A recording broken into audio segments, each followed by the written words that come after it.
सबसे पहले तो आप सभी बहनों माताओं को मेरा प्यार भरा प्रणाम जो इस समय हमें देख रही हैं।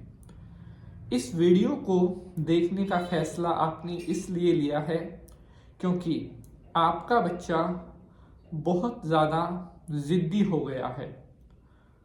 हो सकता है वो आपकी कोई भी बात ना मानता हो, आपका कोई भी कहना, आपकी बोली गई कोई भी बात आपका बच्चा नहीं मानता।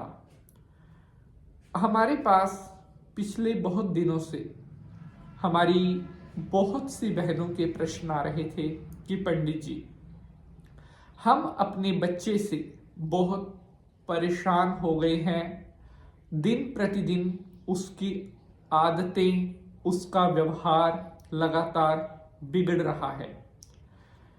जिस समय बच्चा छोटा होता है उस समय शायद हम उसको कुछ नहीं कहते, इसीलिए कि वो आगे चलकर ठीक होगा, उसके व्यवहार में परिवर्तन आएगा। लेकिन कई बार हमारे द्वारा दी गई आज़ादी उस बच्चे का जो बर्ताव है वो बहुत ज़्यादा बिगाड़ देती है। फिर हमें एहसास होता है कि शायद इस बच्चे के ऊपर पहले थोड़ी लगाम कस दी होती, लेकिन बीत गया सो बात गई। हमारी बहुत सी बहनों ने हमें लिखा था कि पंडित जी, ना तो हमारे बच्चे का मन पढ़ाई में लगता है और अगर हम उसको कोई भी बात बोलते हैं तो किसी भी बात का असर उसके ऊपर नहीं होता। जिस तरह से कह देते हैं उसके ऊपर जो नहीं रेंगती। आज के समय में जिस तरह से इंटरनेट, ओटीटी, वाईफाई और मोबाइल, स्मार्टफोन्स, इन सब की भीड़ में, चकाचौंध में कहीं ना कहीं हमारे बच्चे, या अगर हम बड़ों की बात करें तो कहीं ना कहीं इस मॉडर्नाइजेशन में एक तरह से खुद को फंसा हुआ पा रहे हैं। ना तो माता पिता के पास इतना समय होता है कि वो अपने बच्चों की अच्छी तरह से देखभाल कर सकें, परवरिश कर सकें, और इसी लापरवाही का या समय की कमी का अभाव कह लीजिए, जिसके कारण हमारा बच्चा विपरीत आदतों में या कई बार बुरी संगति में भी पड़ जाता है। लेकिन मैं आप सभी बहनों को, माताओं को कहना चाहता हूं, आप बिल्कुल भी चिंता मत करें।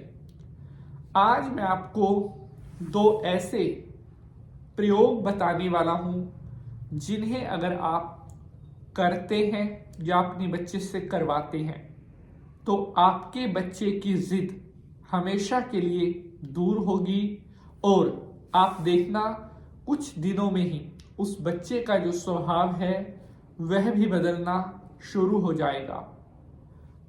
प्यारे बंधुजनों, ये दो उपाय जो मैं आज आपको बताने वाला हूं, ये इतने शक्तिशाली उपाय हैं कि जैसे ही आप इन उपायों को करोगे, उनके कुछ समय के बाद से ही आपका बच्चा अपने अच्छे व्यवहार में लौटने लगेगा।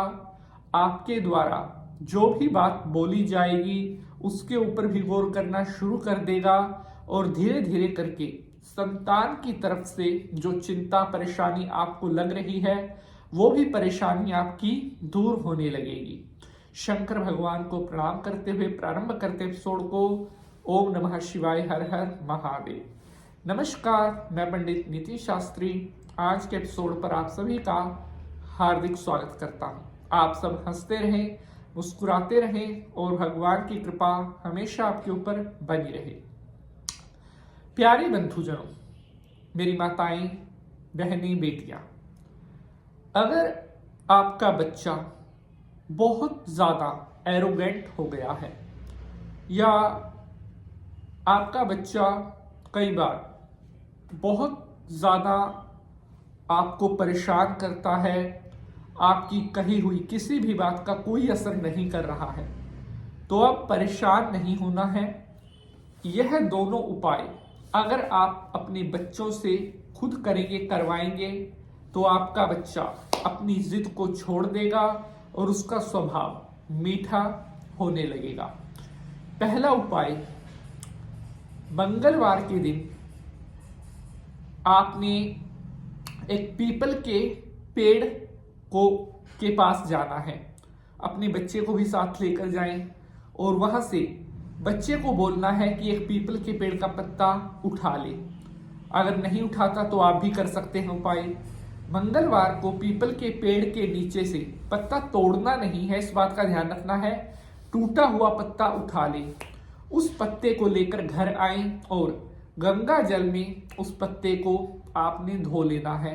उसके बाद उस पत्ते को अच्छी तरह सुखाकर, यानी कि उसके ऊपर कोई सूखा कपड़ा लगाकर, और उस पत्ते के ऊपर पीला सिंदूर या पीला चंदन थोड़ा सा रखना है और 2 सुपारी यह आपने रखनी है। अब आपने बच्चे के हाथ से वह पीपल का पत्ता हनुमान जी के मंदिर में, हनुमान जी के चरणों में रखवा देना है। सिर्फ 2 मंगलवार अगर आप इस उपाय को करवा देती हैं तो आपका बच्चा बहुत प्यारे स्वभाव में, बहुत सुंदर स्वभाव में आने लगेगा। बहुत जबरदस्त, बहुत शक्तिशाली उपाय है। दूसरा उपाय, उससे पहले एक छोटी सी रिक्वेस्ट है, अगर एपिसोड पसंद आएगा तो इसे लाइक जरूर करना है। बहुत मेहनत लगती है एक एपिसोड को बनाने में। तो दूसरा उपाय कुछ यूं है कि आपने अपने घर में लड्डू गोपाल जी रखे होंगे, तो वहां पर आप जब लड्डू गोपाल जी को सुबह के समय भोग लगाते हैं, चरणामृत का या बाल भोग लगाते हैं, जिस चीज का भी भोग आप सुबह में लगाते हैं, तो उस भोग में से सबसे पहले थोड़ा सा प्रसाद रूपेण अपने बच्चे को खिलाना है।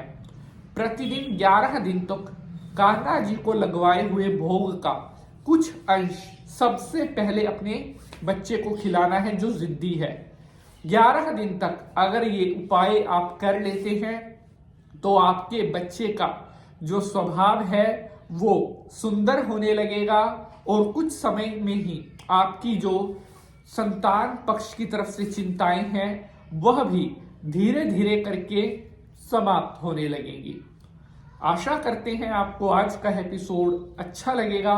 अगर आपका कोई प्रश्न है तो कमेंट में जरूर पूछना। अब आपसे मुलाकात होगी अगले एपिसोड में किसी नए विषय के साथ। तब तक के लिए हंसते रहें, मुस्कुराते रहें। हर हर महादेव।